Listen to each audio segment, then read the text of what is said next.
Chenro mar gero mar udi e pacho ka chopi ka omenda 224, 225 kama nyiso medruok mar 10.6 kipimo gi omenda 222, 23. Mano kaluwore gi chenro ma piny owacho keto e maino mar gero mar udi ma nengogi ogonyore.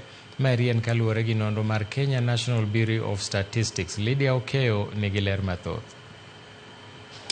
Kaluwore gi maino ma sirikal osebedo ka keto e chenro mar gedo mar udi ma nengogi oyueyo e pacho kae, duol matimo nonro mar kwan e pacho kae, Kenya National Bureau of Statistics, oyango ni siling bilion 86.5 igeno tiyo godo e sekta no e komenda mag 2024-2025, kama en medruok mar 10.6 ka ipimo gi higa 2023.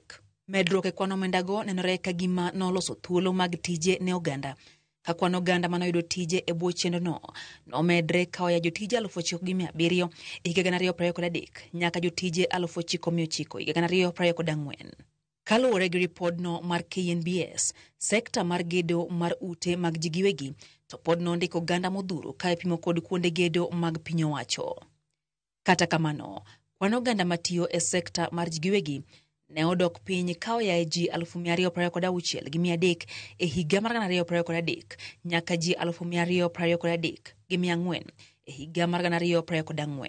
Nengo mar chenro mag gedo mag ute mag ji giwegi manopuodhi gi tend kaunti ma Nairobi nomedre ka oya siling bilion 220 e higa mar 2023 nyaka siling bilion 221.6 e higa mar 2024.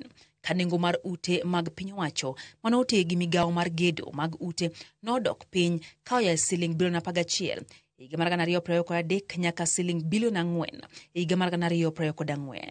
Ewi mano, kwan simiti mane otigo de gedo bende ne odok piny gi 7.2 ka hola ma ikawo e bengi ne gedo mag udi e pacho ka nodok piny ka oya siling bilion 602.7 e higa 2023 nyaka siling bilion 528 e higa mar 2024. Nyaka e giko higa mar 2024, sirikal ne otieko gedo mar ute maromo 1,655 kama en dok chien gi 50.7 ka ipimo gi higa mar 2023.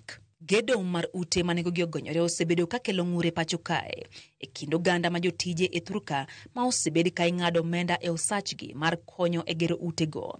Ataro mar chik manogol gi doho manoyango ni ng'eto makama en ataro mar chik.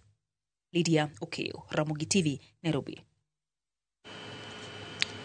Riwruok mar